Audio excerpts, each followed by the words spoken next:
The chaos in Nevada, Orbital Station's emergency medical bay was deafening.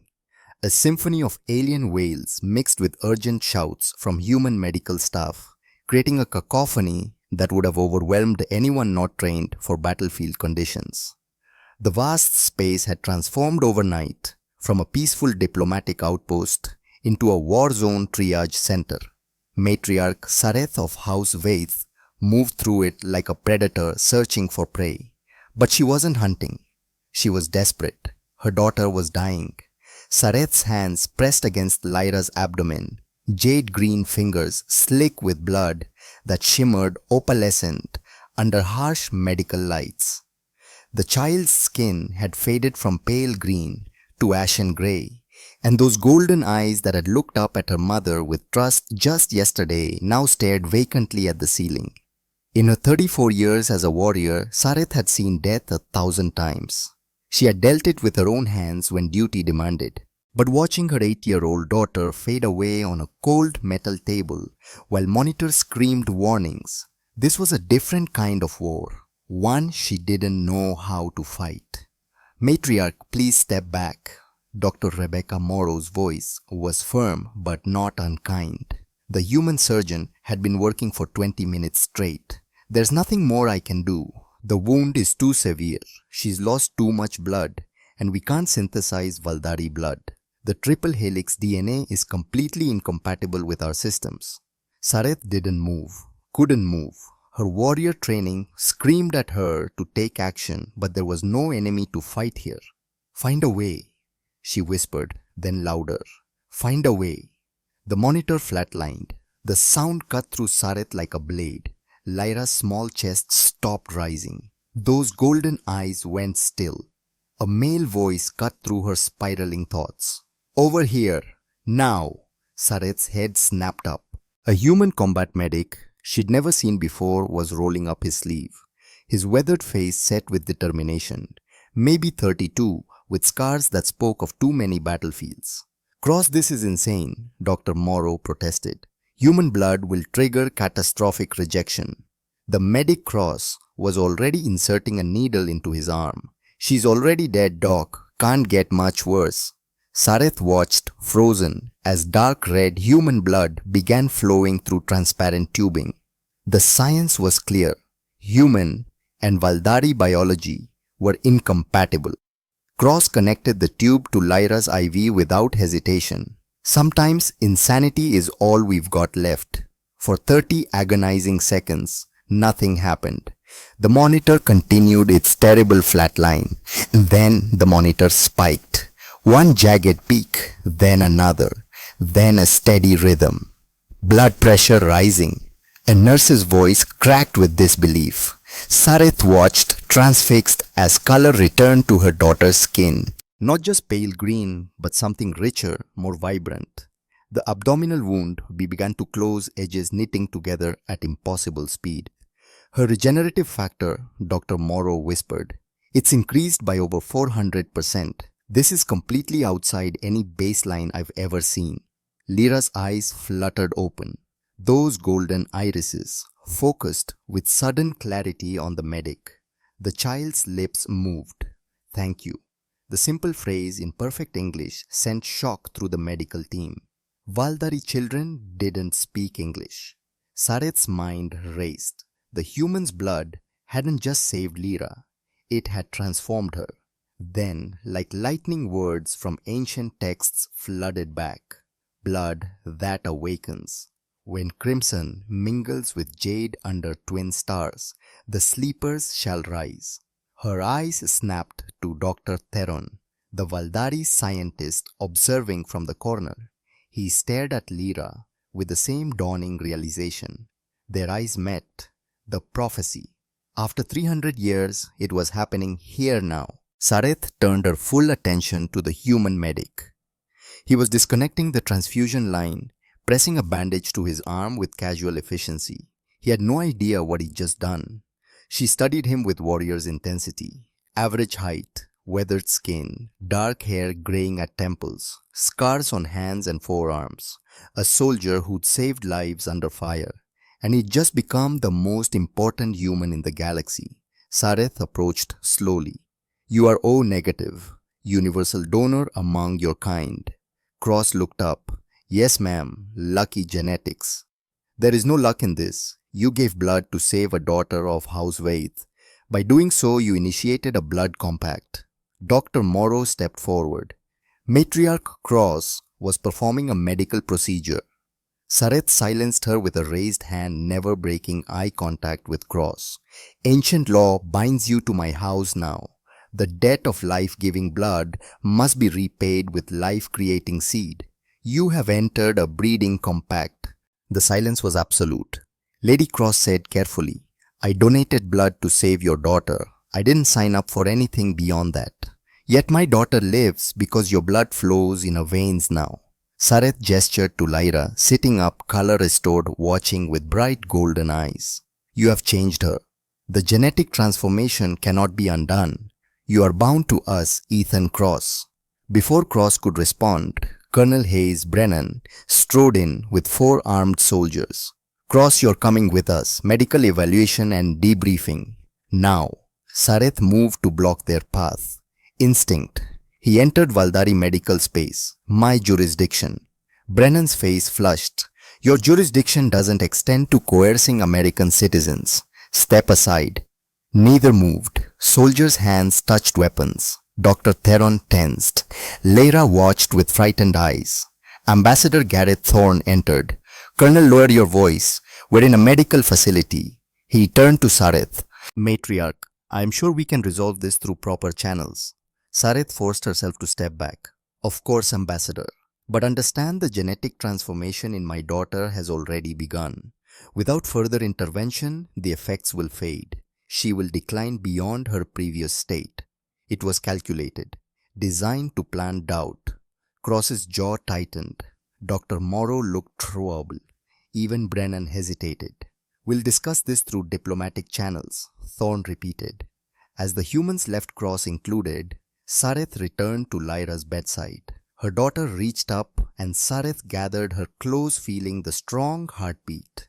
Mother, Lyra whispered in Valdari. What's happening to me? I feel strange, like fire in my blood. You're going to be fine, I promise. Over Lyra's head, her eyes met Dr. Theron's. The scientist approached quietly. The regeneration is already fading, he said in Valdari. 5% decline in the past hour. Sareth's arms tightened. How long? 20 days before she returns to baseline. And Sareth, the rebound effect will be severe. Losing it could trigger cascade failure.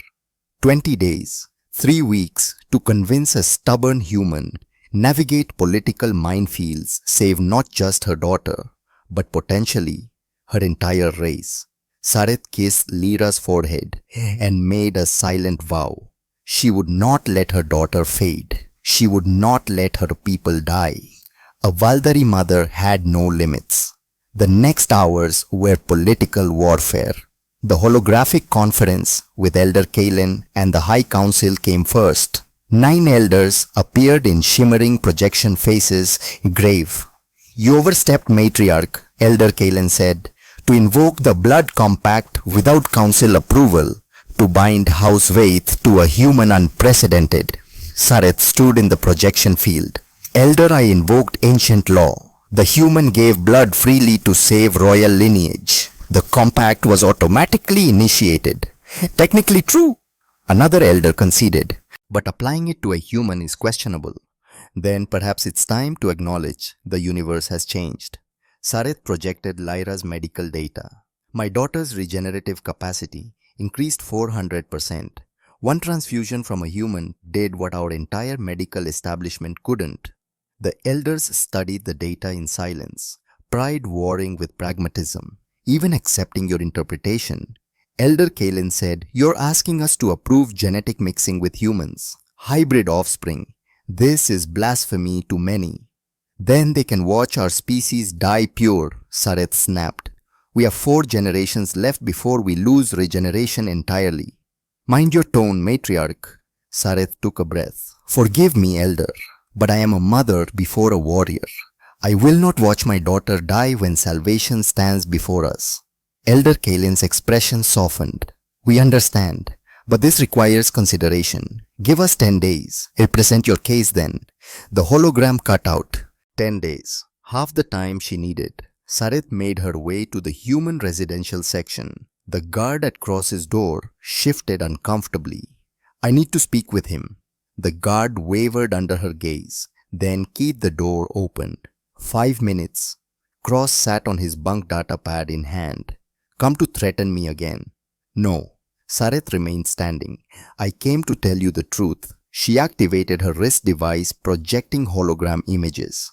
Valdari children across 3 generations. The difference is stark. Oldest generation vibrant, each subsequent generation weaker. This is my species dying, not in battle.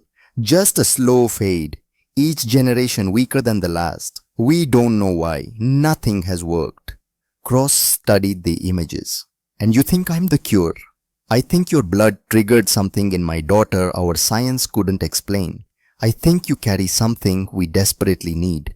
She closed the hologram. 47 children born to House Vaith this year. 23 died within 6 months. Lyra was supposed to be number 24. Cross's hands clenched. The blood compact isn't just cultural law, Sareth continued. It's survival law. You're a combat medic. You save lives. I'm offering you the chance to save an entire species. By forcing reproduction, by offering purpose. Sareth met his eyes. Doesn't that count for something? Long silence. Then, I need time to think. Time is something we don't have. Dr. Theron estimates Lyra has 20 days before effects fade completely. And when they do, the rebound could kill her. She saw the words hit him. I'll consider it, he said finally. But I won't be coerced. Sareth nodded. What's her name? You keep calling her my daughter. Lyra. It means light of stars in our language. That's beautiful. She seems brave. She's the bravest person I know. Sareth paused. I'm not asking you to love us. I'm asking you to help us survive. She left before he could respond. The next 2 days blurred into political meetings. Sareth presented data, argued ethics, navigated diplomatic waters, and watched Lyra's statistics decline. 96%, 94, 91. On the third day, 3 Valdari in dark robes waited in an unused cargo bay. Genetic purists. Matriarch Sareth. The leaders stepped forward masked. We know your plan, breeding with a human, creating abominations. Sareth's hand moved to her blade. What I plan is none of your concern. It's every Valdari's concern when you threaten species purity. The purist drew a blade. Stand down or face consequences. You the human and any offspring. Are you threatening my daughter? We're promising righteous fury. Sareth moved. The purists weren't expecting attack. Warriors didn't strike first during negotiation. But Sareth wasn't negotiating. Her blade cleared its sheath in one motion. She disarmed the leader in 2 strikes. The other 2 rushed her. She fought with brutal efficiency. No wasted motion. No flashy techniques. Pure practical violence applied with surgical precision. 3 minutes later, all 3 were on the ground. 2 unconscious ones staring up at her.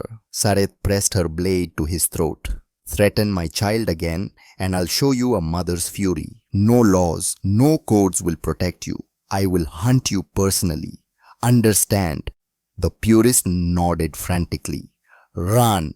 Tell your people what happens when they threaten House Vaith. They fled.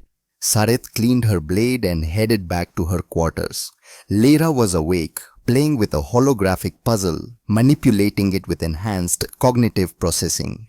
Mother, look! I can make it spin faster. Sareth watched her daughter with abilities exceeding baseline. Heartbreaking.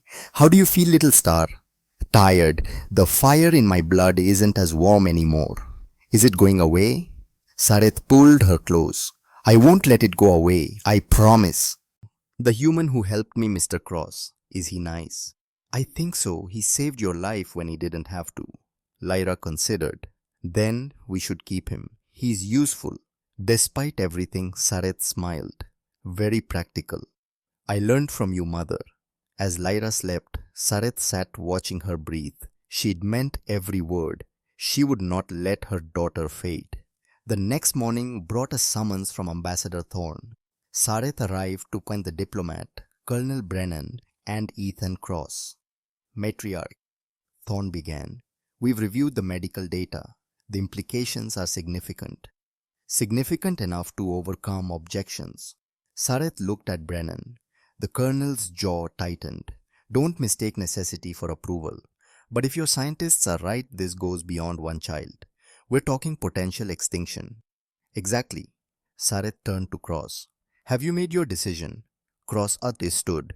I have questions first. If I agree, what am I agreeing to? One child, multiple lifetime commitment. The compact traditionally calls for 3 children, enough to establish genetic lineage. 3 children with someone I barely know. Cross laughed without humor. You're asking a lot on faith. I'm asking you to help us survive. You understand triage. Right now, my species is the patient on the table. Will you save us or let us bleed out? Silence stretched. I need guarantees, Cross said. I help you, but I maintain citizenship freedom to communicate, and any children get to choose their own path. They won't be property. Sareth considered. Agreed. Partners, not master and servant. She extended her hand, palm up in Valdari alliance gesture. Cross studied it, then placed his palm against hers. Partners. For the first time in days, Sareth felt hope. But that night at 3 a.m., hope turned to desperation. Dr. Theron contacted her with updated projections. Lyra's regeneration was fading faster. Not 20 days. 72 hours before the window closed forever. Sareth grabbed her ceremonial blade and headed for human residential. The guard didn't try to stop her. She keyed Cross's door without announcing herself. He was awake. His eyes went to the blade. So it comes to this.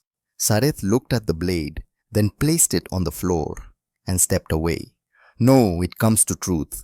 She sat across from him, hands visible. I've been dishonest. Not in what I said, but what I didn't say. You asked for time. I gave it because I thought I had it.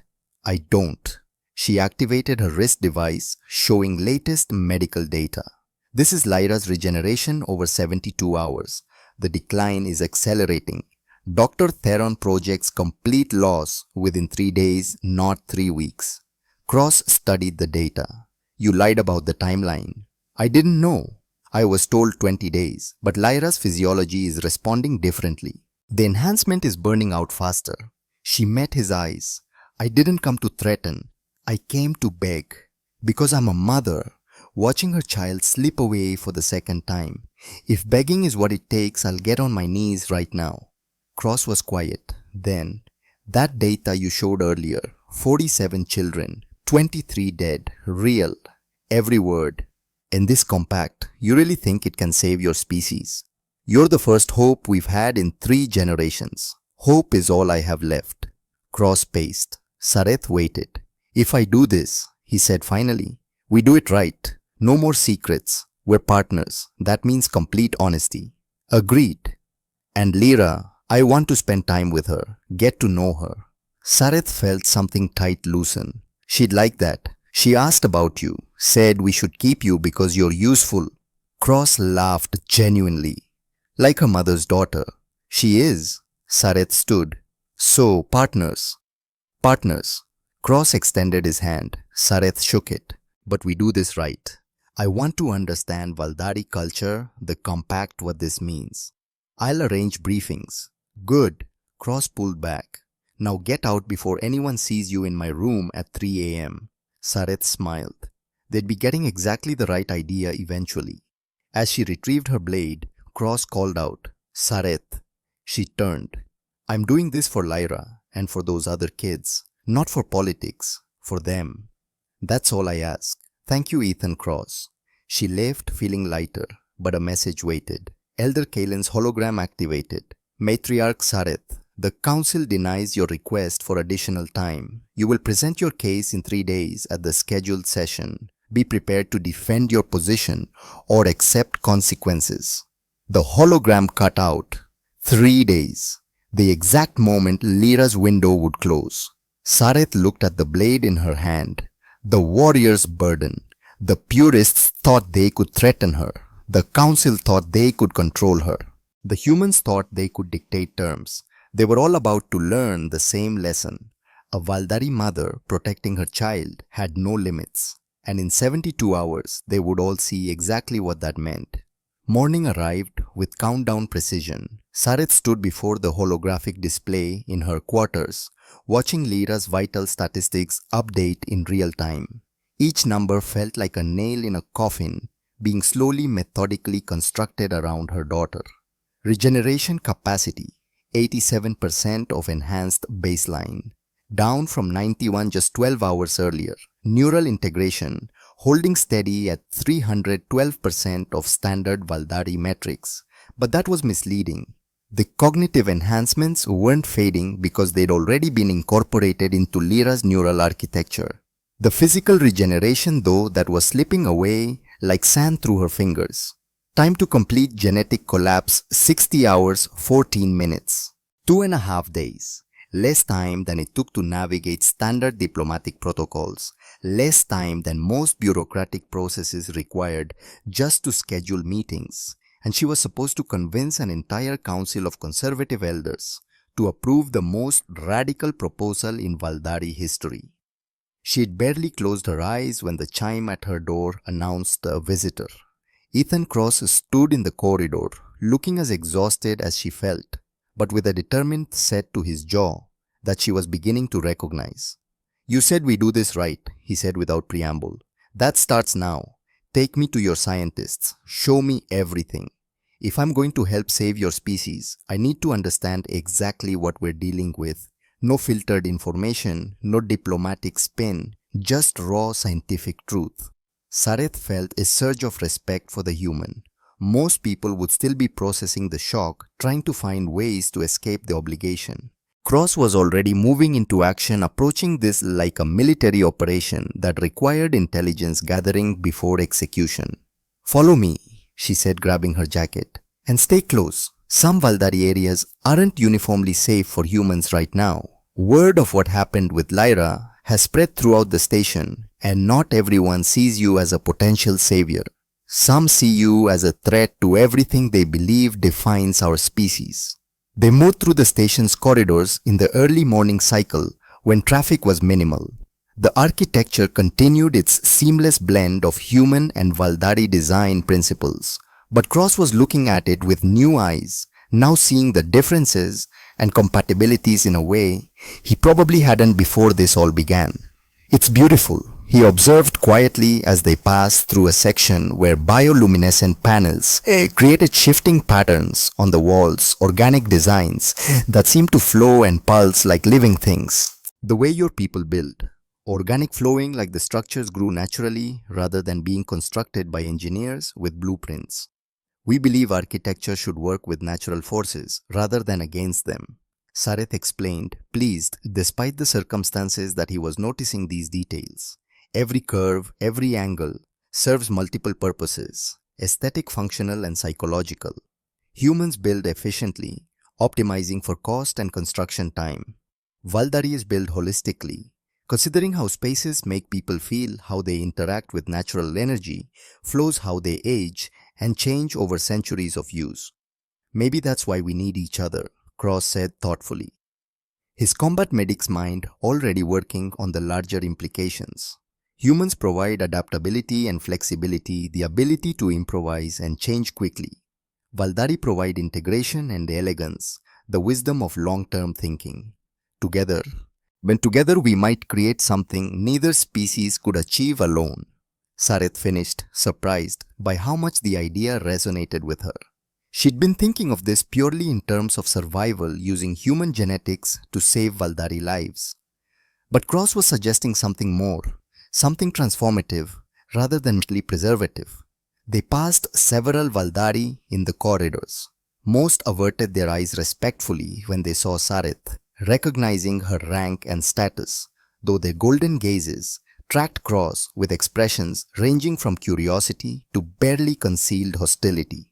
One older Valdari, his skin marked with the silver patterns that indicated centuries of age, actually spat on the deck in front of them, a profound insult in their culture, expressing contempt so deep that words couldn't capture it.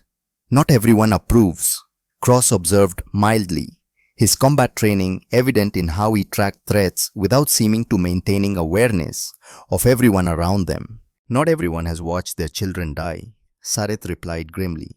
It's easy to talk about genetic purity when you haven't held a 2-year-old while their organs shut down because their cells can't repair normal metabolic damage. The purists have an ideological position.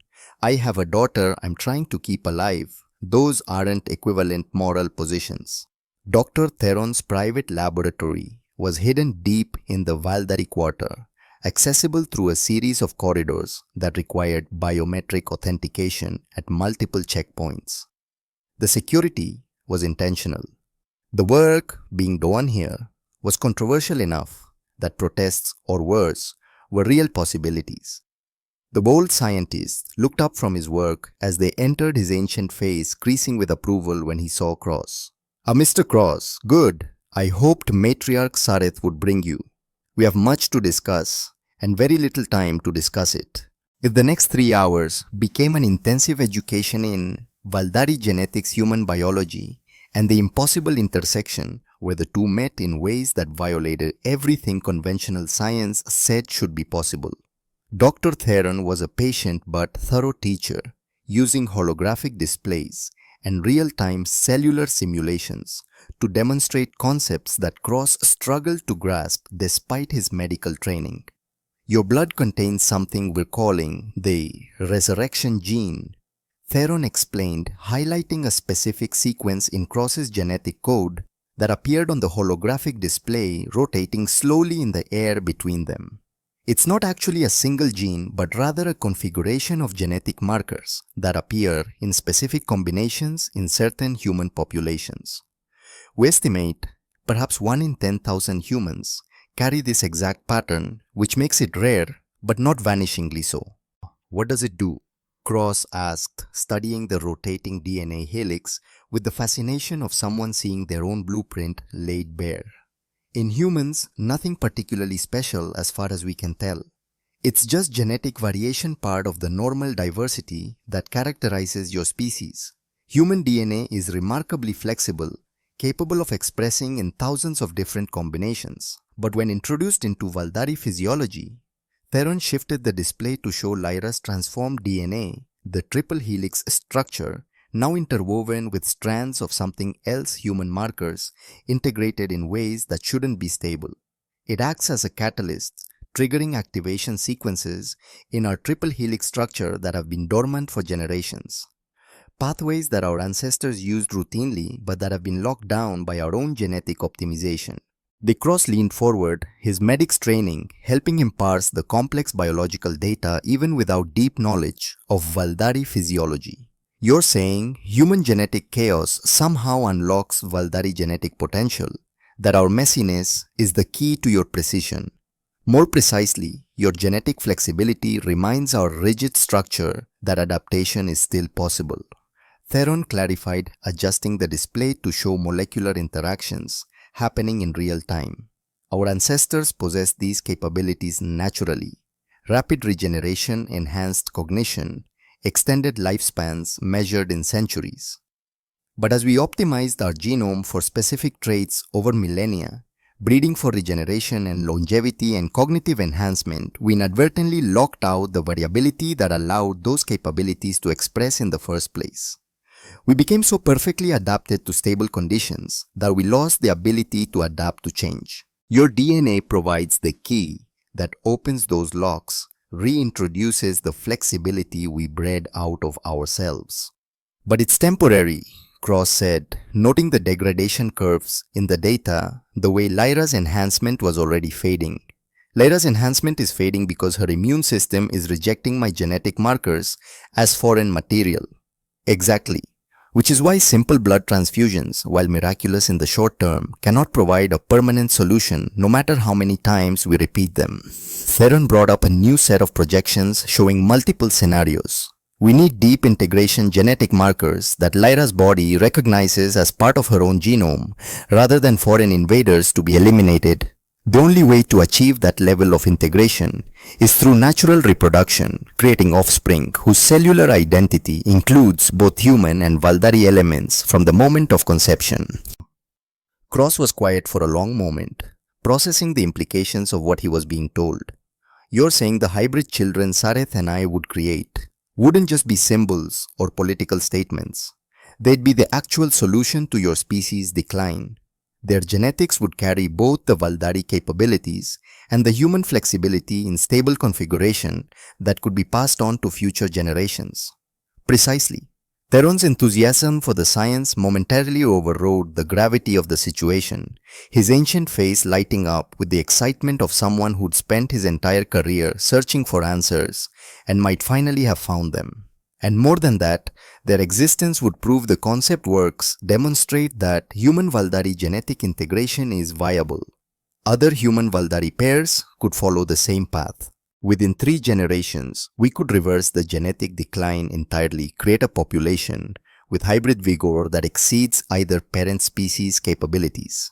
Assuming the hybrids are viable, Cross cautioned his medical training, making him focus on potential complications. Assuming they don't inherit incompatibilities from both sides, assuming their bodies can actually process the biological contradictions of having 2 fundamentally different genetic systems trying to work together. All valid concerns, Theron acknowledged soberly, his scientific excitement fading back into professional caution. Which is why this is such an enormous risk. You're being asked to gamble with the lives of children not yet conceived. Children who could be perfectly healthy or could face challenges we can't predict because this has never been attempted in all of recorded history. It's not a small thing we're asking of you. Sareth had remained quiet during the scientific discussion, letting Theron explain the biology without her emotional investment coloring the information. But now she spoke up, her voice cutting through the technical discussion. Show him the projections, all of them, not just the success scenarios but the worst case outcomes too. He deserves to see the complete picture. Theron hesitated, clearly reluctant, then sighed and pulled up a new set of data. These are our modeling projections for potential hybrid outcomes based on what little we know about cross-species genetics. Best case scenario, stable genetic integration, enhanced capabilities inherited from both species, no significant health complications. The children would be healthier and more capable than either pure human or pure Valdari. The holographic display showed healthy hybrid children, their skin shifting between green and tan tones, their eyes showing unique golden brown combinations. Moderate case, some integration instability requiring ongoing medical intervention, but overall viable offspring. The children would need treatment throughout their lives, but could live relatively normal existences. The display shifted to show children with various medical equipment treatments being administered. Worst case, the holographic display showed possibilities that made Cross's face pale. Severe cellular rejection, organ system failures developing in utero or shortly after birth, shortened lifespans, developmental abnormalities that no amount of medical intervention could correct. Children who would suffer from the moment of their conception because 2 incompatible genetic systems were forced to coexist in one body.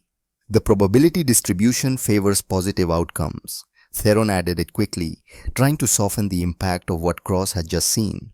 Your initial compatibility with Lyra suggests strong genetic resonance. The fact that her body accepted your blood at all, even temporarily, indicates that the fundamental biochemistry is compatible enough to work with. But we won't know for certain until we try and see what happens. Until we create children and see if they survive. Cross said bluntly, stripping away the euphemistic language. Yes. Before they could continue the uncomfortable discussion, Sareth's comm device chirped with an urgent message. Ambassador Thorne's face appeared in miniature hologram, his expression serious. Matriarch, we have a situation developing. My office, immediately. And bring Cross, this concerns him directly. They arrived at Thorne's office, to find not just the ambassador, but also Colonel Brennan, and surprisingly, a Valdari she didn't immediately recognize. The stranger wore diplomatic insignia that marked him as a representative from one of the other major houses, House Mordain, one of the oldest and most politically powerful lineages. Matriarch Sareth Mr. Cross, thank you for coming quickly. Thorne gestured to the stranger with practiced diplomatic courtesy. This is Ambassador Kelvin of House Mordain. He's brought some interesting proposals that I believe you should hear directly. The Valdari diplomat inclined his head respectfully, his movements carrying the refined grace of someone trained in court protocols from childhood. Matriarch Sareth, your situation with the human has not gone unnoticed throughout Valdari society. Several of the major houses have been watching developments with great interest. If what we've heard about your daughter's transformation is accurate, then Mr. Cross represents something valuable to all Valdari, not just House Vaith. Sareth felt her warrior instincts activate, sensing a threat even if she couldn't identify its exact nature yet. Get to your point, Ambassador. House Mordain wishes to offer a counter-proposal, Kelvin said smoothly, his voice carrying the practiced neutrality of a career diplomat. Mr. Cross would enter into blood compacts with multiple houses, not just yours. His genetic material would be distributed more broadly across Valdari society, helping more bloodlines simultaneously. In exchange, he would receive significant wealth, elevated status within our hierarchy, and comprehensive protection from any who might wish him harm. It's a more efficient use of what is objectively a rare and valuable resource. The room went very quiet. Sareth felt rage building, but forced it down through decades of warrior discipline, knowing that losing control now would only weaken her position. It was Cross who spoke first, his voice cold enough to freeze water. I'm not a commodity to be distributed for maximum efficiency. I'm a person with agency and the right to make my own choices. And I've already made my commitment to Matriarch Sareth and her daughter. A commitment made under considerable duress and without full understanding of the alternatives available to you, Kelvin countered smoothly. We're offering you genuine choice, Mr. Cross. Freedom from exclusive obligation to a single house, the opportunity to help far more Valdari children rather than being bound solely to House Vaith's agenda. Surely you can see the moral superiority of helping many over helping few. Enough. Sareth's voice cut through the room like her blade. Ethan Cross invoked the blood compact through his actions in the medical bay. Ancient law is absolutely clear on this point. Such compacts cannot be transferred, diluted, or negotiated away by third parties who weren't present at the moment of initiation. House Mordain has no legal standing whatsoever to make this offer. Ancient law is subject to interpretation, especially when it's being applied to unprecedented circumstances, Kelvin replied calmly. Clearly prepared for this objection, no legal precedent exists for human Valdari blood compacts. The original law was written for Valdari-Valdari interactions. Therefore, new precedent can and should be established based on what serves the greater good of our species. Ambassador Thorne held up a hand before the argument could escalate further. Gentlemen Matriarch, let's step back from legal technicalities for a moment. The larger question here is this. What actually serves the greater good? One exclusive compact focused intensively on proving the concept, or a broader program that distributes the benefits more widely, but perhaps with less depth? The greater good, Sareth said icily, her voice carrying absolute conviction, is not served by treating people like breeding stock to be allocated based on efficiency, calculations made in committee rooms. Cross made a choice. He agreed to help my house to work with me and my daughter. That choice should be respected, not undermined by political maneuvering from houses looking to exploit a crisis for competitive advantage. Brennan spoke up for the first time, his military bearing evident in his posture and tone. For what it's worth, from the United States military's perspective, we're not comfortable with any scenario that involves one of our people being passed around to multiple alien factions like some kind of stud animal. Cross agreed to help your daughter, Matriarch. That's complicated enough from a legal and ethical standpoint. Expanding it to multiple houses raises serious concerns about coercion, exploitation, and the fundamental human rights we're obligated to protect. Then we're agreed on that much at least, Cross said firmly, his jaw set in determination. I made my decision. I'm staying with that decision. House Mordain can find their own solutions to their genetic problems. Kelvin's expression hardened, the diplomatic mask slipping slightly to reveal anger beneath. You're making a mistake, Mr. Cross. House Vaith is politically weakened by Matriarch Sareth's recent actions. The conservative factions are already calling for her removal. Aligning yourself exclusively with them may leave you vulnerable when the political winds shift as they inevitably will. Is that a threat? Cross asked quietly, his combat training evident in the stillness that came over him. It's a warning. Pragmatic advice from someone who understands Valdari politics better than you possibly can. After only a few days on this station, I'll take my chances. The meeting broke up shortly after, with Kelvin departing while making it clear that House Mordain would be watching developments closely and reserving the right to take further action. Once they were alone, just as Sareth Cross, Thorne and Brennan, the ambassador poured drinks for everyone despite the early hour. That was illuminating, Thorne observed, swirling the amber liquid in his glass. House Mordain moved faster than I expected. They must be desperate to risk such an obvious power play. What does it mean? Cross asked, accepting the drink but not sipping it yet.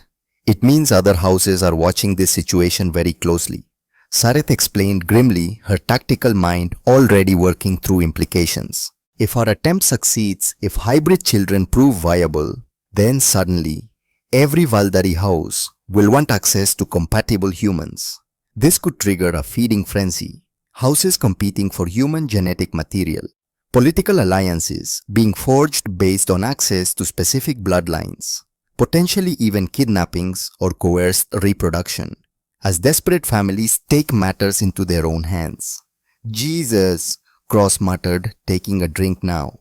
I saved one kid and potentially started an interspecies genetic gold rush. Which is why we need to establish clear protocols now, Thorne said, pulling out his datapad and already drafting preliminary frameworks. Before this spins completely out of control, we need legal guidelines, ethical standards, protections for both humans and Valdari, severe consequences for coercion or exploitation. We need to succeed first, Sareth pointed out pragmatically. All the protocols in the world won't matter if the fundamental concept fails. And we have less than 60 hours before we lose our proof of concept when Lyra's enhancement fades completely. The rest of the day became a blur of preparation. Sareth had to prepare her presentation to the High Council, gathering comprehensive data and evidence that might convince skeptics. Cross had to undergo more medical evaluations, letting Valdari scientists document every aspect of his physiology in hopes of understanding what made him compatible. And through it all, the clock kept counting down. 60 hours, 58 hours, 56 hours. That evening, Sareth took Cross to visit Lyra in the medical bay. The child was awake and energetic despite her slowly fading enhancement, playing games with the holographic interfaces and chattering excitedly about everything she'd learned that day. Mr. Cross, she exclaimed when she saw him, her face lighting up with genuine joy. You came back, I was hoping you would. Mother said you might be too busy, but I told her you'd come because you're nice. Hey Lyra, Cross said, settling into the chair beside her bed with the careful movements of someone unused to interacting with children but trying his best. How are you feeling today? Good, well, mostly good. I get tired more easily than yesterday and the fire in my blood is getting cooler. But the doctors say that's normal and expected. She paused, studying him with those impossibly bright golden eyes that seemed to see more than a child her age should. Are you really going to help, Mother? Are you going to stay with us, like she said? Cross glanced at Sareth, who nodded encouragement. He looked back at Lyra. Yes, I'm going to help. I can't promise I'll make everything perfect, but I'm going to try my best. That's all anyone can do, Lyra said with the wisdom of someone far older than 8 years. Try their best and hope it's enough. That's what mother always tells me when I'm scared. They spent the next hour simply talking. Cross telling stories about his medical training, the funny things that happened in field hospitals, the joy of saving lives. Lyra explained Valdari customs and traditions, the games children played, what she wanted to be when she grew up. Sareth occasionally interjected clarifications or corrections, but mostly she just watched two people from different worlds getting to know each other. Watching them interact, Sareth felt something shift inside her. This wasn't just about saving her daughter anymore, wasn't just about preventing extinction or fulfilling ancient laws. This was about the possibility of creating something genuinely new, a family that bridged worlds, relationships that transcended biological differences, connections that nobody had thought possible until necessity forced them to try. I should let you rest, Cross said, eventually noting Lyra's increasing drowsiness despite her efforts to hide it. Big day tomorrow for all of us. Will I see you again? Lyra asked, her voice small and uncertain in a way that broke Sareth's heart. Yes, Cross promised without hesitation. You'll see me again. I'm not going anywhere. Promise. I promise. As they left the medical bay, Cross was quiet, lost in thought. Sareth let him process, understanding that he was working through enormous decisions that would affect the rest of his life. She's a good kid, he said finally. Brave, smart kind despite everything she's been through. The kind of kid worth fighting for. She is, Sareth agreed softly.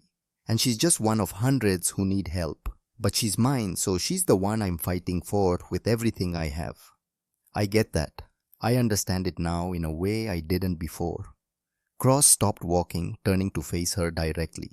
I'm in Sareth. Completely no reservations, whatever it takes. Not just for Lyra, for all of them. For the chance to actually solve this rather than just delaying the inevitable. You're certain? Because once we stand before the council and announce our intent, there's no backing out. The political forces in motion will demand follow-through. I'm certain. Scared as hell, but certain. Sometimes the right thing is terrifying, but that doesn't make it any less right. They returned to their respective quarters to prepare for what came next. But Sareth found herself unable to sleep despite exhaustion. Her mind kept racing through scenarios, planning strategies, anticipating objections, and formulating responses. She was still awake at 2 a.m. when her door chimed. Cross stood in the corridor also, clearly unable to sleep, holding 2 cups of what smelled like human coffee. Figured you might be awake too, he said, offering her one of the cups. Thought we could talk through the plan one more time before everything gets crazy tomorrow. They spent the next 3 hours going over every detail of their strategy. How they would present their case to the council. How they would respond to objections and questions. How they would handle the political fallout regardless of the council's decision. The mental exercise was calming, transforming anxiety into concrete plans. And if they refuse, Cross asked, if the council says no, despite all our evidence, Sareth's expression hardened. Then I invoke the right of blood hunt. It's an ancient law that no one's used in over a century, but it's still valid. If a matriarch believes her house's survival depends on a specific action and the council refuses to sanction it, she can declare a blood hunt pursuing her goal regardless of consequences. Anyone who interferes commits an act of war against her entire house. That sounds like a recipe for civil war. It is, which is why the council won't force me to use it. They'll approve our compact, either because they're convinced by our evidence or because they're afraid of what I'll do if they don't. Cross studied her carefully. You really would tear apart Valdari society for this, wouldn't you? Risk everything on this one chance. Without hesitation, I'm a mother before I'm a matriarch. My daughter's life is worth more to me than political stability or social cohesion. If they want to avoid chaos, they'll give me what I'm asking for. Remind me never to get between you and something you want, Cross said with genuine respect. You're terrifying when you're determined. I'll take that as a compliment. As dawn approached, or what passed for dawn on a space station with artificial day-night cycles, they had transformed their anxious energy into a solid plan. They knew what they would say, how they would say it, what objections to anticipate. They were as ready as they could possibly be. Sareth walked cross back to his quarters, but as they reached his door, he hesitated.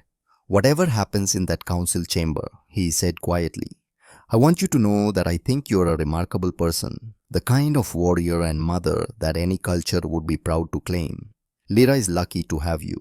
She's the one who makes me want to be worthy of that description."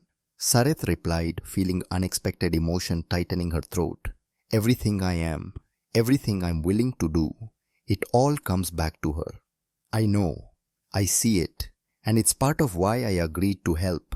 They stood there in the quiet corridor for a moment longer, two warriors from different worlds preparing to fight a battle unlike any they'd faced before. Then Cross nodded and went into his quarters, and Sareth returned to her own space to prepare for the council session that would determine not just her daughter's future, but potentially the future of her entire species. 48 hours until Lyra's window closed. 12 hours until they faced the High Council. Everything balanced on a knife's edge, ready to tip towards salvation or catastrophe with the slightest movement. Sareth closed her eyes and allowed herself one moment of doubt, one instant of acknowledging how afraid she was of failing. Then she locked that fear away behind her warrior's discipline and began her final preparations. Tomorrow they would change history, or they would fail spectacularly in front of everyone who mattered. Either way, the galaxy would never forget what happened when a Valdari mother decided that nothing, absolutely nothing, was more important than saving her child. The council chamber was packed beyond any capacity. Regulations with Valdari from every social stratum crowding into spaces meant for half their number. The air itself felt charged electric with tension and anticipation. Word had spread throughout the station that something historic was about to happen. Sareth stood in the circular chamber center, acutely aware of the hundreds of golden eyes fixed on her from all directions. Her ceremonial robes were still torn and blood-stained from the fight with Vakren. She'd worn them deliberately, wanting the council to see the physical price she'd already paid for this moment. Above her, projected in holographic splendor, the 9 members of the High Council sat in judgment. Elder Kalen occupied the center position, his ancient face carved from stone. Matriarch Sareth of House Vaith. His voice resonated through the chamber. "You have won the right to present your case through trial by combat. Now you must convince us with words rather than blades. The floor is yours." Sareth took a deep breath, feeling the weight of this moment. Everything came down to the next few minutes. "Honored elders, assembled witnesses, I stand before you not as a warrior seeking glory or a politician pursuing power, but as a mother trying to save her child and a leader trying to save her people." She activated a wrist device projecting Lyra's medical transformation for all to see. The data was undeniable, the transformation miraculous. 300 years ago, our seers prophesied the coming of the blood that awakens. We dismissed it as spiritual metaphor. We were catastrophically wrong. The reaction was exactly what she'd hoped for. Gasps rippled through the chamber. The ancient prophecy spoken aloud in this context carried weight that mere medical data couldn't match. This was just the beginning. The real battle was about to start. The holographic display shifted, showing the moment of Cross's blood transfusion in vivid detail, Lyra's impossible recovery, the genetic awakening that had followed the 400% increase in regenerative capacity that violated everything conventional science said should be possible. Murmurs rippled through the assembled Valdari as they witnessed the data that couldn't be dismissed or explained away. "This is what human blood did to my daughter." Sareth continued, her voice carrying absolute conviction. "Not just saved her from immediate death, but transformed her at a fundamental genetic level.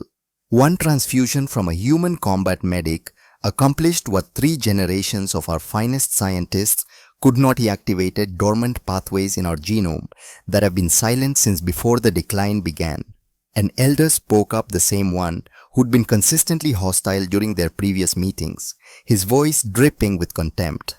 Impressive emergency medicine, perhaps. A fortunate accident, but hardly justification for the radical proposal you're making. Genetic anomalies occur. One successful intervention doesn't prove systematic viability or justify wholesale abandonment of our cultural values. Sareth had anticipated this objection. She'd spent hours preparing for every possible attack. You're correct that one case proves nothing in isolation, which is why Dr. Theron and his team have spent the past 72 hours analyzing every aspect of what occurred, running comprehensive tests, building predictive models. She gestured, and the elderly scientist stepped forward from the witness area, his own holographic displays activating around him. What we've discovered, Theron explained, his voice carrying the weight of decades of genetic research, is that Mr. Cross's blood contains a specific configuration of genetic markers we're calling the resurrection gene. It's not unique to him, we estimate. Perhaps 1 in 10,000 humans carry this exact pattern, which means there are millions of potential compatible donors throughout human space. But when introduced into Valdari physiology, it acts as a catalyst, triggering activation sequences in our triple helix structure that have been locked down by generations of selective breeding for genetic purity. The displays showed molecular interactions in stunning detail. Genetic pathways lighting up like circuits, receiving power after years of dormancy. Dormant capabilities coming online in cascading waves. Even those without scientific training could see the transformation occurring at a cellular level, could understand that something fundamental was changing. But there's a critical limitation we must address honestly. Theron continued, his expression grave, as he shifted to more troubling data. The effect is temporary, without deeper integration. Lyra's enhancement is already fading. She's lost approximately 37% of the initial improvement over the past 5 days. Her immune system is correctly identifying the human genetic markers as foreign material and mounting a rejection response. Within 48 hours, she'll return to her previous baseline capabilities. And the rebound effect, he didn't need to finish. The projected medical data showed clearly what would happen when Lyra's body, having adapted to enhanced function, suddenly lost that capability. Cascade failures across multiple organ systems. A death sentence delivered by her own biology, turning against itself. The only way to make the enhancement permanent, Theron concluded, his voice heavy with the implications, is through deep genetic integration achieved via natural reproduction. Hybrid offspring whose cellular identity includes both human and Valdari elements from conception, whose bodies recognize both genetic systems as native rather than foreign. Children who carry the resurrection gene as part of their fundamental blueprint rather than as temporary invader to be eliminated.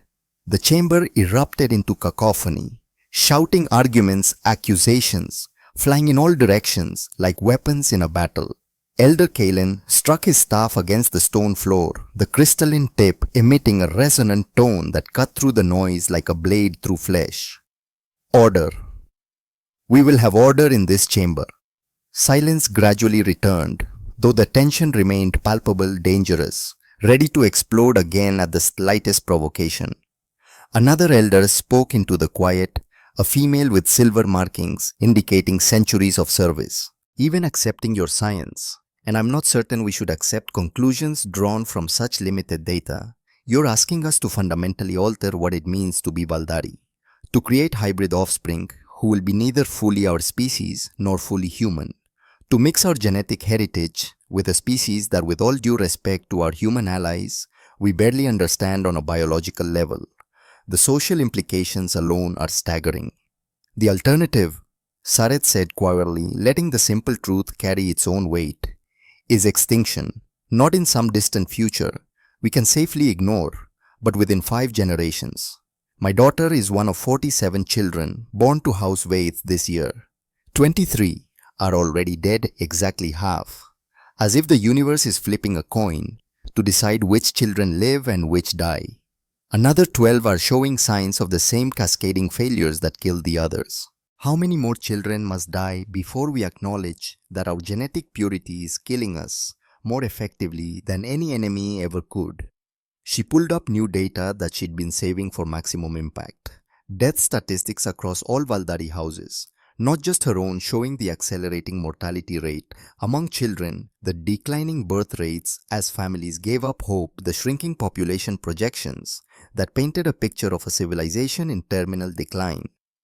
The numbers told a story that was impossible to deny for anyone willing to look honestly at the evidence. You speak of maintaining what it means to be Valdari. Sareth continued, her voice rising with passion. She no longer tried to suppress. But what does it mean when we can no longer regenerate from injuries that our ancestors would have shrugged off? When our children are born weaker than their parents? When each generation is a pale shadow of the one before? When our lifespans shrink with each passing year, we're already not the Valdari of our legends and histories. We're shadows of what they were, and we're fading further into insignificance with every year that passes. Elder Kalen leaned forward, his ancient eyes fixed on Sareth with an intensity that made her feel like he could see directly into her soul. You paint a dire picture, matriarch, and the data supports your claims. But you're asking for approval based largely on hope and desperate circumstances. What guarantee do you offer that hybrid offspring will be viable? That they won't suffer from incompatibilities between two fundamentally different genetic systems? That we won't be creating children doomed to short, painful lives spent as medical experiments? I offer no guarantees, Sareth admitted bluntly, knowing that honesty was her only real weapon here, that any attempt to oversell would be recognized and rejected. Only evidence of compatibility demonstrated by my daughter's survival and transformation and the reality of our alternatives. We can try this approach and potentially fail, creating children who suffer despite our best intentions. Or we can maintain our current course and definitely fail, watching our species die out over the next few generations while we preserve our purity right into extinction.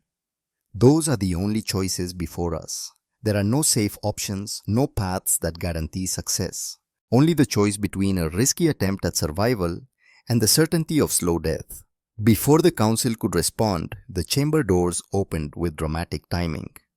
Ethan Cross entered, flanked by Ambassador Thorne and Colonel Brennan, their presence a reminder that this wasn't just a Valdari issue, but something that affected human-Valdari relations on the largest scale.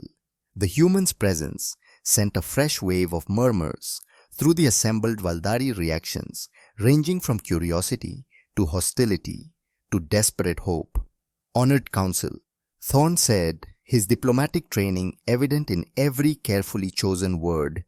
Mr. Cross have asked to address this assembly. Given that he's the other party to the proposed compact, the person whose genetics and future are being discussed, I believe he's earned the right to speak for himself. Elder Kalen considered for a long moment, then nodded slowly. The floor recognizes Ethan Cross of Earth. Cross walked to the chamber's center with the steady gait of someone who'd faced death enough times that public speaking held no terror, standing beside Sareth in a show of unity that wasn't lost on anyone watching. I'm not a politician or a scientist or anyone particularly important in the grand scheme of things. I'm just a combat medic who happened to have the right genetics and was in the right place at the right time. But I've spent the past week learning about your people, your history, your decline. I have seen the statistics on child mortality that should horrify anyone with a conscience. I have read the projections on species viability that predict your extinction within a time frame that makes it real and immediate rather than theoretical. And I've gotten to know an 8-year-old girl named Lyra who's braver and more resilient than most soldiers I've served with. He paused, looking around at the assembled Valdari with the same steady gaze he probably used when assessing wounded soldiers to determine who could be saved. You're asking what guarantee I can offer that this will work, that the children we create will be healthy and viable. I can't guarantee anything. Medical science doesn't work in guarantees, only probabilities and best efforts. What I can offer is my commitment to try with everything I have, to work with your scientists, to undergo whatever procedures or treatments are necessary to give your children the best possible chance at life. Not because of your laws or compacts or political considerations, but because it's the right thing to do when you have the ability to help. You understand what you're committing to? An elder asked, his voice carrying genuine curiosity rather than hostility. Creating hybrid children with someone you barely know. Binding yourself to Valdari society in ways that will fundamentally alter your entire life, potentially facing prejudice and danger from factions on both sides that oppose this union. I understand, Cross said firmly, his military bearing evident in how he stood at attention without even realizing it. And I accept all of it. Someone has to be first. Someone has to prove this can work, that two species can come together to create something new rather than remaining separate until one of them dies out. That might as well be me. I have spent my entire adult life trying to save lives in impossible situations. This is just another impossible situation, except the stakes are higher than they've ever been before. Elder Kalen's expression shifted, something that might have been respect flickering across his ancient features. A brave answer and an honest one. You have my respect for that at least. The council members conferred in whispered Valdari, their voices too low to carry, but their body language suggesting intense debate. Sareth could see the divisions clearly, some elders nodding in what looked like agreement, others shaking their heads vehemently, one appearing to be arguing passionately, while others listened with varying degrees of receptivity. The fate of her daughter, her house, potentially her entire species, hung in the balance of this private discussion. Finally, after what felt like an eternity but was probably only a few minutes, Elder Kalen struck his staff again to signal a decision had been reached. The council will vote on the proposal as presented to approve the blood compact between Matriarch Sareth of House Vaith and Ethan Cross of Earth, with the understanding that their union represents a trial case that may inform future policy regarding human Valdari genetic integration. All in favor signify now. The moments stretched like elastic about to snap. One by one, hands rose among the holographic projections of the council members. 1, 2, 3, 4. 4 votes in favor. 4 against. The council was deadlocked, split perfectly down the middle, and everything now depended on Elder Kalen's deciding vote. The ancient Valdari sat motionless for a long moment, his face revealing nothing of his internal deliberations. Then, slowly and deliberately, making sure everyone in the chamber could see the significance of his choice, he raised his hand. 5. 5 votes in favor. 4 opposed. The motion passes. The blood compact between Matriarch Sareth and Ethan Cross is officially approved by the High Council of House Vaith. The chamber erupted this time in a mixture of celebration and outrage that threatened to turn violent. Sareth felt her knees nearly buckle with relief, but she forced herself to remain standing to maintain her warrior's composure, even as joy and terror warred inside her chest. They'd done it. The first impossible hurdle cleared. The council had approved. Everything else would flow from this central fact. But even as the thought formed, even as she allowed herself one moment of pure relief, station alarms began screaming throughout the chamber with an urgency that cut through the celebratory chaos like a knife. Emergency alert brought instant confusion and panic. Security protocols activated automatically. Blast doors began sealing throughout the station.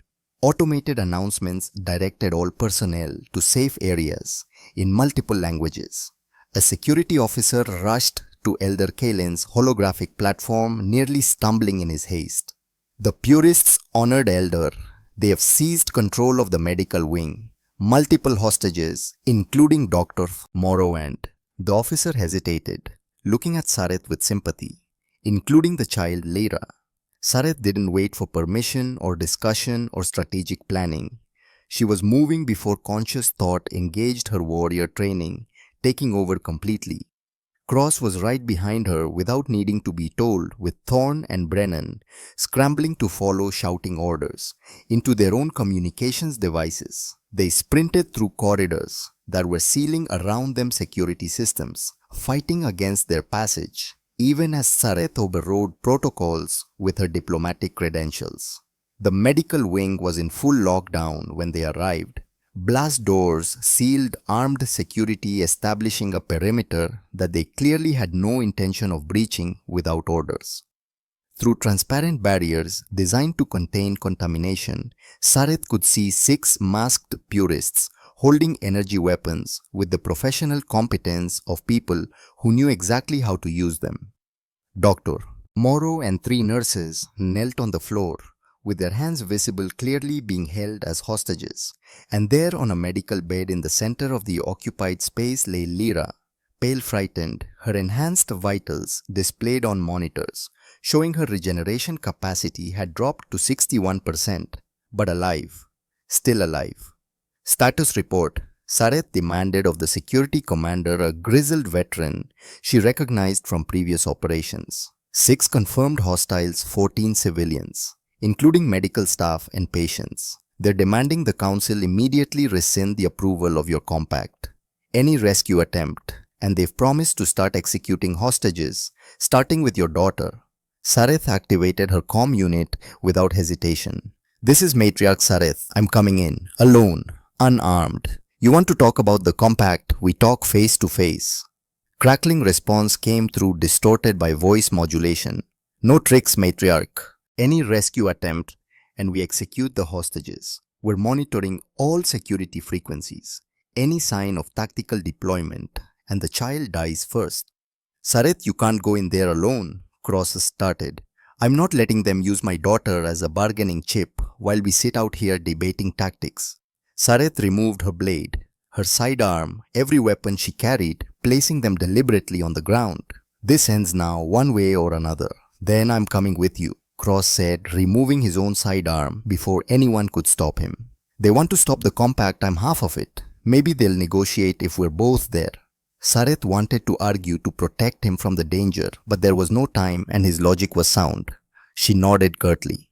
Together they walked through the security perimeter toward the medical wing entrance, 2 people from different worlds united in common purpose. The purist leader, masked and voice modulated to prevent identification, pointed his energy weapon directly at them as they entered. How noble! The corrupter and the contaminated surrendering themselves to judgment.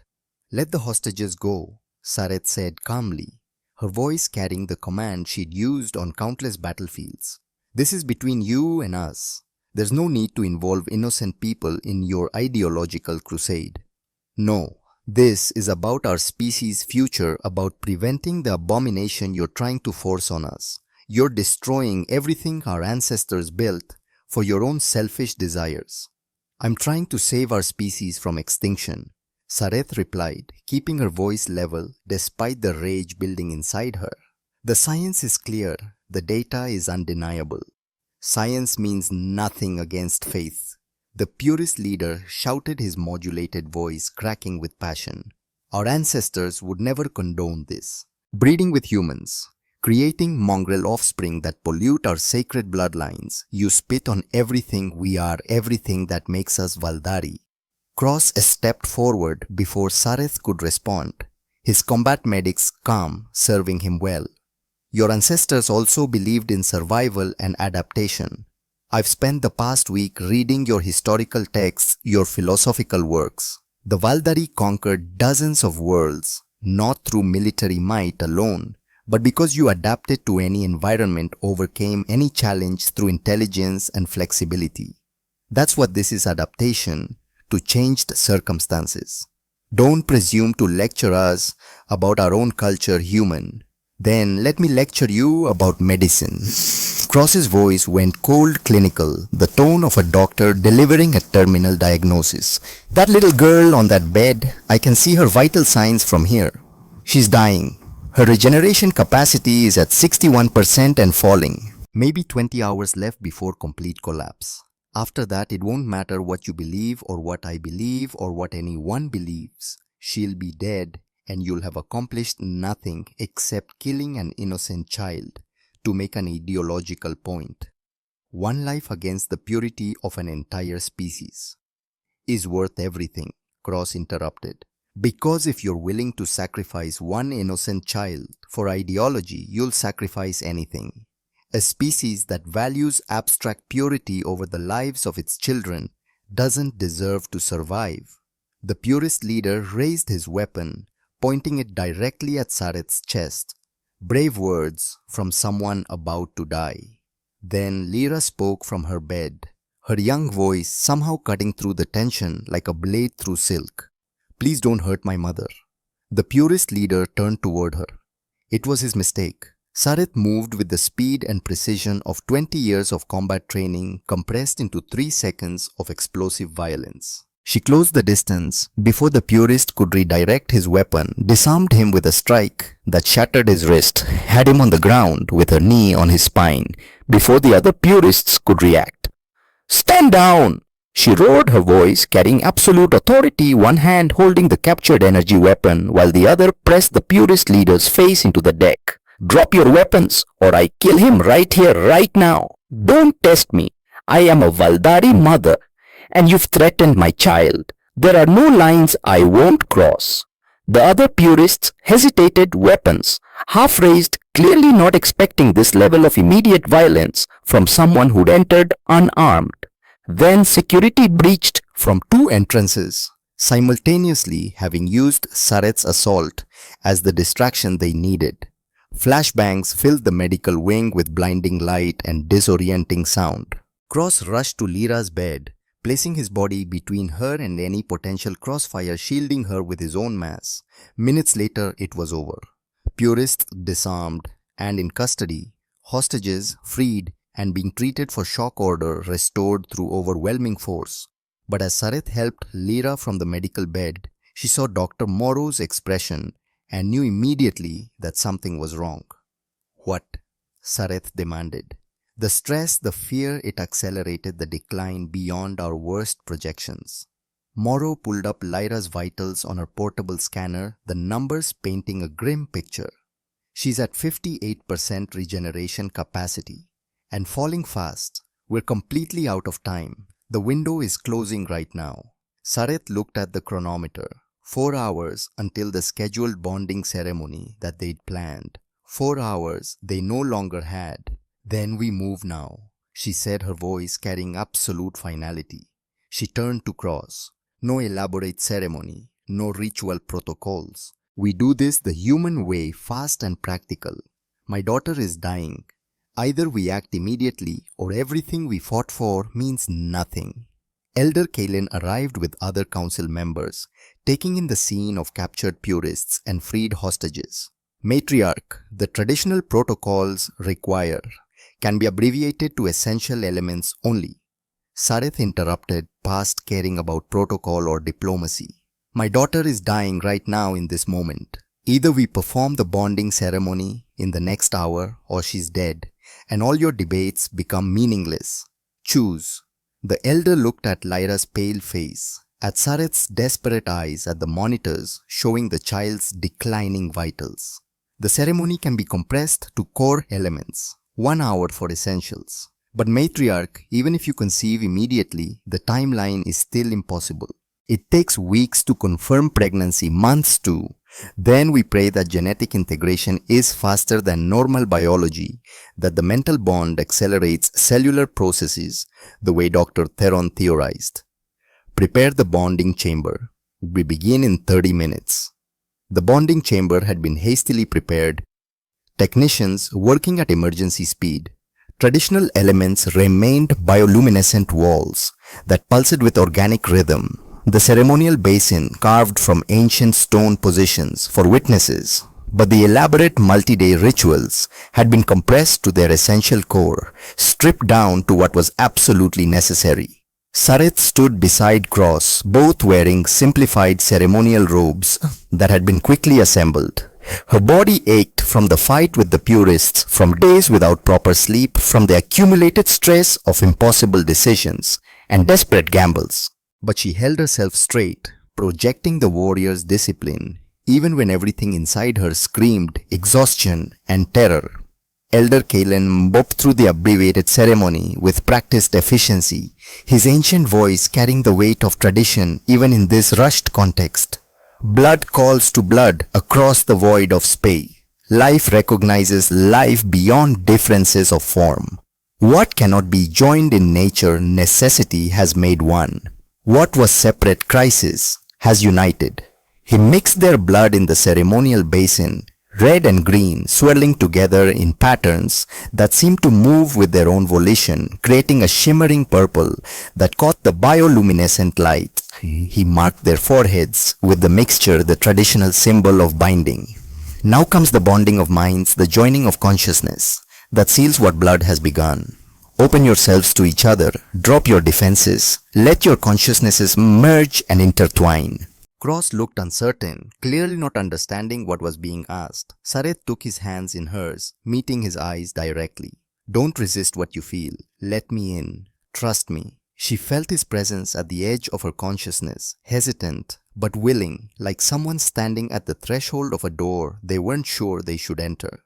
She opened her mind, fully dropping every defense, every barrier she'd built over 3 decades of warrior discipline, letting him see everything she was. The connection formed like a circuit completing. Suddenly, she was seeing through his eyes, feeling his memories wash over her in a flood of sensation and emotion. Battlefields soaked in blood under alien suns. The weight of lives saved and lost, each death, a small piece of his soul carved away. The moment he decided to become a medic instead of a soldier, choosing to preserve life rather than take it. Faces of patience. He had failed despite his best efforts. Guilt he carried like chains he could never remove. Beneath it all, deeper than the trauma and the scars, a core of absolute determination. To help, to heal, to matter, to make a difference, even when the universe seemed determined to grind down anyone who tried. She felt him in her mind too, experiencing her memories with the same overwhelming immediacy. Lyra's birth during a combat evacuation, bringing life into the world while death surrounded them. Her bondmate's death in battle, the grief she'd never fully processed because there was no time, no space for mourning when her house needed her to be strong. Years of warrior training that had shaped her into a weapon before teaching her to be a leader. Political maneuvering in council chambers where words were as deadly as blades. The desperate fear of watching her daughter die the moment she decided to break every law if necessary. The absolute certainty that she would sacrifice anything for her child's life. The bond settled between them like a living thing, no longer just a connection but a permanent bridge. Not romantic love, they barely knew each other on that level, but something deeper and more fundamental. Understanding, recognition. Two warriors from different worlds who'd found common ground in the most unlikely circumstances, who discovered that their core values aligned despite every difference in culture and biology. When they opened their eyes, the connection remained a thread between their consciousnesses that would never fully dissolve, allowing them to sense each other's presence, emotions, fundamental state of being. The bond is complete, Elder Kalen announced with satisfaction. Matriarch Sareth and Ethan Cross are now joined by blood, by law, and by mind. What has been bound in this ceremony cannot be undone by mortal will. The small group of witnesses, Dr. Theron Ambassador Thorn Colonel Brennan, a handful of council members, acknowledged the binding with raised hands in the traditional gesture. You have 6 hours of privacy to complete the compact according to your own customs. May you create a future worthy of both your peoples. As the witnesses filed out, leaving them alone in the chamber, Sareth and Cross stood in silence, the weight of what came next hanging between them like a physical presence. "This is awkward," Cross said finally, a slight smile breaking the tension. Despite everything, the danger, the pressure, the desperate timeline, Sareth found herself laughing. "Profoundly awkward. We barely know each other outside of crisis situations, and now we're expected to create a child who might save an entire species. No pressure whatsoever." They looked at each other, and through the mental bond, Sareth could feel his emotions as clearly as her own. Nervousness about what came next, yes, but also determination, genuine care for Lyra, despite knowing her only days, a sense of purpose that came from finally finding something worth fighting for after too many years of just surviving. I'm terrified. She admitted something she would never have said before the bond made hiding pointless. Not of you, not of what we're about to do, of failing, of my daughter paying the price for my decisions. Then we don't fail, Cross said, stepping closer, his presence solid and reassuring through their connection. We're both warriors in our own ways. We know about impossible missions, about doing what has to be done regardless of the odds. This is different from any battle I fought. Is it really? Cross reached out, touching her face gently. You're fighting to protect your daughter. I'm fighting to save lives. Right now those goals are the same. That's all that matters. Through the bond, Sareth felt the truth of his words, felt his absolute commitment to this path they'd chosen. Lyra had become real to him more than just an abstract child or political bargaining chip. She was a person he cared about protecting. For Lyra, Sareth said softly. For Lyra, Cross agreed. And for the future, we're going to build together. The next hours were private, intimate, not in romance, but in shared purpose and the creation of something new. When they finally emerged from the bonding chamber, the mental bond had deepened to the point where they could sense each other's thoughts, without words, could feel emotions as if they were their own. Dr. Morrow was waiting with medical scanners, professional concern written on her face. Let's confirm conception before we celebrate anything.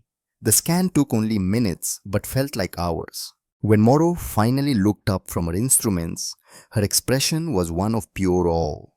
Positive. Embryo already implanting, which should be impossible this quickly, but apparently the mental bond is accelerating every cellular process. And the genetic integration, she turned her scanner so they could see the display. Perfect. Completely stable triple helix from Sareth, adaptable double helix sequences from Cross, combining without any sign of rejection. It's like your DNA was designed to work together. How is that possible so fast? Cross asked, his medical training telling him this violated everything he knew about human reproduction. Dr. Theron had appeared drawn by the news, studying the data with scientific fascination. The mental bond. I theorized it might accelerate compatibility, create a kind of biological resonance that enhanced cellular cooperation, but this exceeds even my most optimistic predictions. Your joint consciousness is literally facilitating genetic acceptance at the molecular level, telling both sets of DNA that they belong together. What about Lyra?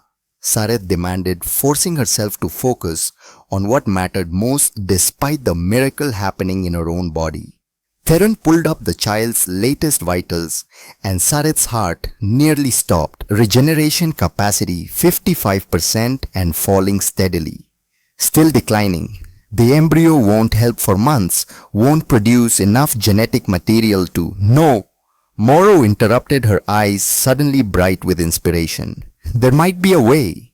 Experimental dangerous never been attempted, but given the timeline, we have nothing to lose. Explain, Sareth said. Lyra's blood contains Cross's markers, but they're being rejected as foreign invaders. You now carry an embryo with stable human Valdari integration cells that successfully combine both genetic systems. If we extract stem cells from the embryo and transfer them to Lyra, it might reset her immune system, teach her body to recognize and accept hybrid DNA as native rather than foreign. You want to use our unborn child? Cross's voice was tight with emotion. A few dozen stem cells extracted carefully. It won't harm the embryo's development. It's still at a stage where cells are largely undifferentiated, but it could save Lyra's life permanently. Do it, Sareth and Cross said simultaneously, their voices overlapping through the mental bond. The procedure took 3 agonizing hours. Lyra, barely conscious and too weak to understand what was happening, lay on the medical table while Morrow worked with careful precision. Sareth held her daughter's hand the entire time, murmuring comfort in Valdari, feeling through the bond how Cross's presence steadied her, even though he stood on the other side of the room, giving the doctors space to work. For long terrible minutes after the stem cells were transferred, nothing happened. The monitors continued their downward trend. Lyra's regeneration capacity dropping to 53%, then 51. Then, slowly, miraculously, the numbers began climbing. Regeneration capacity 55%, 58, 63, 70. Lyra's skin began brightening color, returning in a wave that started at her core and spread outward. Her eyes fluttered open, golden irises focusing on Sareth with sudden brilliant clarity. Mother, I feel warm again. The fire in my blood, it's back. It's really back. Sareth felt tears streaming down her face, the first time she'd cried in years. Yes, little star. The fire is back and it's going to stay. Dr. Theron was staring at his displays in wonder. The stem cells are acting as a template, teaching her immune system to recognize and produce hybrid markers on its own. This isn't just a treatment that will wear off. This is permanent genetic transformation. She's becoming a stable hybrid without having to be born as one. Lyra sat up with movements that were already faster and more fluid than before, looking between Sareth and Cross with her impossibly bright eyes. Did you both do this? Did you save me together? We both did, Cross said, gently, moving closer to the bed. Lyra processed this with a child's directness. Then you really are my father now, not just because of laws or compacts, but because you saved me.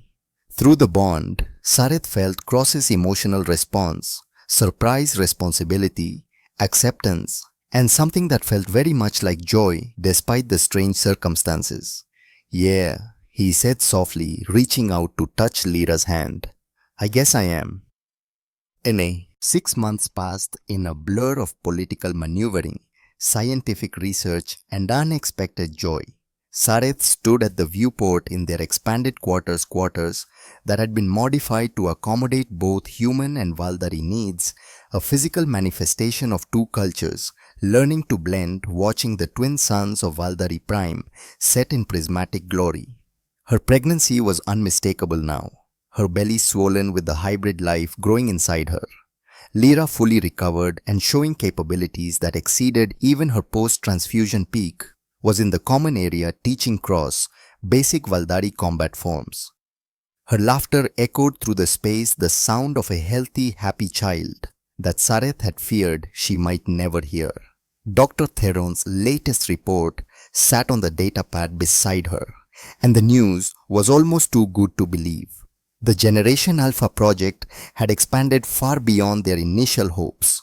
47 human Valdari pairs had registered for the program, drawn by the undeniable success of Sareth and Cross's union.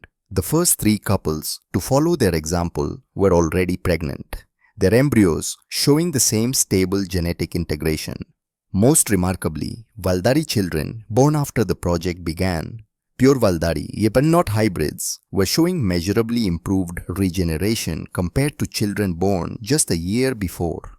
The very presence of hybrid DNA in the population seemed to be having ripple effects, awakening dormant capabilities, even in those who carried no human genetics. The species-wide genetic decline that had threatened extinction was not just halted, but reversing. You look contemplative. Cross joined her at the viewport, one hand resting gently on her shoulder. Through the bond, she could feel his contentment, his sense of peace despite the ongoing challenges they faced. Thinking about the future, what we've created, the changes coming, but regrets? None. But I'm aware of what comes next. Raising a hybrid child in a galaxy that doesn't fully understand what they are yet. Facing prejudice from both sides. Teaching our son to navigate two cultures that don't always understand each other. We'll face it together, Cross said, moving his hand to rest on her swollen belly. You, me, Lyra, and this little one, whatever comes, we face it as a family. A boy, Sareth said, smiling slightly. Dr. Morrow confirmed it yesterday. I was waiting for the right moment to tell you. Cross's face lit up with genuine joy, transmitted clearly through their bond. A son, that's... I don't have words. We need to choose a name, something that honors both our cultures. Before they could continue the pleasant discussion, alarms shattered the peaceful moment. Not station-wide this time, localized to their quarters specifically, which somehow made it more terrifying. Sareth was moving before conscious thought engaged warrior reflexes taking over. Cross grabbed his weapon from its secure storage, positioning himself between the door and Lyra without needing to be told. The door exploded inward with a shaped charge that spoke of professional planning. 3 figures in dark armor rushed into their quarters, weapons raised with military precision. Not purists this time. These were professional soldiers, possibly assassins, hired from outside Valdari society entirely. The leader spoke in clipped, accented Valdari. The hybrid abomination dies today, along with all who enable it. Sareth didn't waste breath on threats or negotiation. She attacked, pregnant, recovering from injuries that went fully healed, outnumbered 3-1. None of it mattered. She was a mother protecting her family, and a Valdari mother in that state was the most dangerous force in the known universe. The first assassin fell to a strike that crushed his larynx, delivered with precision that came from decades of training. The second stumbled, as Cross shot him in the knee with perfect marksmanship. Then, Sareth finished him with her blade through the eye socket, the kind of kill that was brutal but instantly effective. The third assassin, faster and better trained than his companions, reached Lyra before they could stop him. Weapon aimed directly at the child's head with professional steadiness. Time seemed to slow. Sareth was too far away, her pregnant body unable to close the distance fast enough. Cross was reloading his weapon empty after taking down the second attacker. The assassin's finger tightened on the trigger. Then, Lyra moved with speed that shouldn't be possible for a 9-year-old child. Her hybrid enhanced reflexes, the permanent transformation written into her genetics by the stem cell treatment, made her faster than any pure Valdari or pure human could be. She dodged the energy bolt by millimeters, slid under the assassin's guard with fluid grace, and struck his weapon hand with a precision that shattered bone despite her small size. The weapon clattered to the floor. Before the assassin could recover, before he could draw a backup weapon or attempt hand-to-hand combat, Sareth was there with her blade pressed to his throat. "Who sent you?" she demanded. The assassin laughed, blood bubbling from a mouth wound. "You can't stop what's coming. More will follow. Many more. Hybrids will never be safe. Your son will be hunted from birth." "Then I'll kill every single one who tries," Sareth said with absolute conviction. "Anyone threatening my children dies, starting with you." She didn't hesitate. The blade moved and the assassin fell. As the body hit the floor with a dull thud, station security finally arrived, having been delayed by whatever the assassins had done to the security systems. Colonel Brennan took in the scene 3 dead assassins, Sareth standing over one with blade in hand, while visibly pregnant, Lyra breathing hard but unharmed, cross-checking everyone for injuries. "Matriarch, this is the 3rd attempt in 2 months. We need to get you and your family into a secure location immediately. The safe house we've prepared." "No," Sareth interrupted, looking around at their quarters that had been transformed into a battleground yet again. "No more running, no more hiding. We face this directly." She activated the station-wide communication system, overriding normal protocols with her diplomatic credentials, knowing that what she was about to do would have massive repercussions, but no longer caring about political fallout. "I am Matriarch Sareth of House Vaith." Her voice carried to every speaker, every screen, every communications device on the Nevada orbital station, and was being automatically relayed to Valdari space and human territories beyond.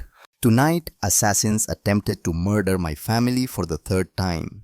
They tried to kill my 9-year-old daughter. They tried to kill my unborn son. They tried to kill my bondmate. They failed, as all who threaten my children will fail." Her voice carried absolute certainty, the kind that came from someone who'd made peace with doing whatever was necessary. To those who continue to oppose hybrid integration through violence, I understand that change frightens you.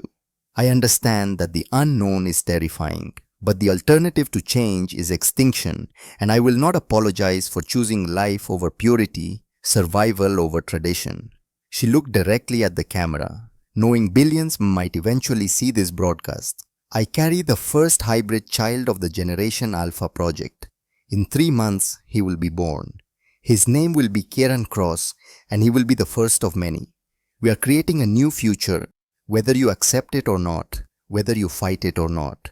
Evolution is happening in real time, and you can either join us in building something better or be left behind by history. Her hand moved to her belly in a gesture that was both protective and defiant. Attack my family again, and you will learn what a Valdari mother truly is when all restraints are removed. No law, no code of honor, no political consideration will restrain me. I will hunt down everyone involved in these attacks. I will end entire bloodlines. I will make examples so brutal that threatening hybrid children becomes unthinkable to even the most fanatical opponents. She paused, letting the threat sink in. Or choose peace. Accept that evolution is happening. Join us in building a future where Valdari and human strengths combine to create something greater than either species could achieve alone. Those are your only choices. Choose wisely. She ended the transmission. Lyra spoke into the silence that followed, her young voice thoughtful. Mother, that was very scary. Despite everything, Sareth smiled, reaching out to pull her daughter close. Good. Fear is what keeps people from making stupid choices. Cross shook his head, cleaning his weapon with practiced efficiency. You just threatened half the galaxy on live broadcast. I promised consequences for actions. There's a difference. 3 months later, as the twin sons of Valdari Prime painted the medical bay in golden light, Sareth gave birth to her son. The labor was brutal, lasting 18 hours. As her body struggled with the biological contradictions of bringing a hybrid child into the world. Hybrid physiology meant complications that neither Valdari nor human medicine fully understood, problems that emerged without warning and required the improvised solutions. But Sareth endured with the same discipline she'd applied to every other impossible challenge. And Cross remained beside her the entire time, their mental bond allowing him to share the pain she couldn't voice to provide strength when hers flagged. When the baby finally emerged screaming with healthy lungs that proclaimed his viability to everyone present, Tomorrow held him up with tears streaming down her face. He's perfect, completely impossibly perfect. The child's skin shifted colors like a chameleon, a trait inherited from both species' adaptive capabilities. His eyes, when they opened, were a unique golden-brown blend that had never existed before in any species. He was clearly neither fully human nor fully Valdari. He was something entirely new. Sareth held her son with trembling hands, exhausted but triumphant beyond words. Lyra pressed close, studying her new brother with intense curiosity and obvious protective instincts already forming. Cross touched the baby's tiny hand with wonder transmitted clearly through their bond. "What do we call him?" Cross asked softly. Kiran Sareth said the name coming to her with absolute certainty. "It means ray of light in ancient Valdari, and cross for you and your people." "Kiran Cross," Cross repeated, testing how it sounded. "I like it. It fits him." Elder Kalen arrived, having specifically requested to be present for the birth. The ancient Valdari approached slowly, his expression unreadable. "May I?" he asked, gesturing toward the baby. Sareth hesitated only briefly, then carefully passed Kieran to the elder. Kalen held the hybrid child with practiced care, studying the shifting skin tones, the unique eyes, the perfect blend of two species. "I was wrong," he said finally, his voice heavy with emotion. "I doubted. I feared. I clung to tradition when what we needed was transformation." But holding him, seeing life in his eyes, feeling the strength in this tiny body, "This is no abomination. This is hope made flesh." He returned Kieran to Sareth with great care. "The prophecy is fulfilled. The blood that awakens has done its work. The sleepers are rising and we are witnessing the birth of something that will echo through history." Dr. Theron entered with updated statistics. his ancient face bright with joy. 47 hybrid pregnancies across the program, all progressing successfully. Genetic integration stable in every single case. No complications beyond what normal pregnancies encountered. And perhaps most remarkably, Valdari children born in the months since the project began were showing measurably improved regeneration even without hybrid genetics. The change in the population's genetic landscape was having systemic effects that exceeded their most optimistic projections. The species was healing. 1 year later, Sareth stood before a gathering that would have been unthinkable 2 years earlier. The grand hall of House Vaith was filled beyond capacity with human and Valdari leaders, scientists, families, all assembled to celebrate the first anniversary of the Generation Alpha project. Kiran, now walking with wobbly determination and babbling in a mixture of English and Valdari that delighted everyone who heard it, toddled between dignitaries with fearless curiosity. Lyra shadowed him with protective vigilance, ready to intervene if he got into trouble, but allowing him the freedom to explore. Ambassador Thorne approached with a genuine smile that transformed his usually diplomatic face. Congratulations, matriarch. The latest projections show complete reversal of Valdari genetic decline within 3 generations. You didn't just save your daughter, you saved your entire species. But we saved our species, Sareth corrected, gesturing to where Cross was demonstrating proper holding positions for hybrid infants to a group of nervous human fathers-to-be. This was never about one person's actions. It was about 2 species, choosing cooperation over isolation. As the celebration continued around them, Sareth found a quiet moment at the grand viewport overlooking Valdari Prime. The twin suns were setting in spectacular colors, painting the sky in shades that neither world alone could create, purples and golds and crimsons that existed only where 2 different sources of light met and blended. Cross joined her, with Kiran dozing against his shoulder. Their son's skin settled into a peaceful green tan that split the difference between both parents. "What are you thinking?" Cross asked, through their bond as much as words. "That they called me desperate, ruthless, a mother who would break every law, defy every tradition, cross every line to save her child." "They weren't wrong," Cross observed. "No, they weren't. And I'd do it all again without hesitation. Every fight, every sacrifice, every impossible choice." Through the mental bond, she felt Cross's complete understanding.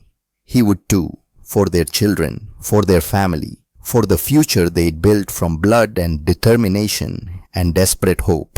"We should prepare," Cross said, quietly, his combat training never fully at rest. "Intelligence reports suggest more extremist cells forming in the outer colonies. This isn't over." "It never is," Sareth agreed. "But we're stronger now. We have allies in both species. We have proof that integration works, and we have something worth fighting for." She looked at their son, sleeping peacefully, at Lyra demonstrating combat forms, to younger hybrid children in the corner at the gathering of humans, and Valdari learning to build something new together. Some things are worth any price, any sacrifice, any battle. "Even your life?" Cross asked. "Especially my life. What kind of mother would I be if I wasn't willing to die for my children?" Cross pulled her close with his free arm, careful of their sleeping son. "Then it's fortunate you're also willing to live for them, to fight for them, to change the entire galaxy for them." As the twin suns finally set, casting the grand hall in twilight, beauty, Sareth felt the weight of all they'd accomplished and all that still lay ahead. The purists hadn't disappeared. If anything, opposition had grown more organized as success made the changes irreversible. Political tensions remained.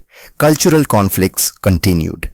But standing there with her bondmate, their children, and a room full of people from 2 species, choosing hope over fear, Sareth knew they would face whatever came.